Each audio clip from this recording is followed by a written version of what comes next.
पढ़ियो पढ़ियो वञा मां पहिरें दर्जे में पढ़ंदी आहियां। मुंहिंजी नानी रोज ॿुधाए नई कहाणी। मुंहिंजी नानी सुबह सवेरो उथंदी आहे, नाव धणी जो वठंदी आहे, आए सभागी हीअ निमाणी। मुंहिंजी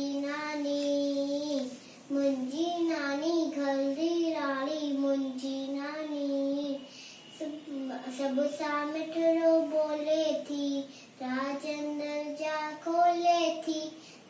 सभु सां मिठड़ो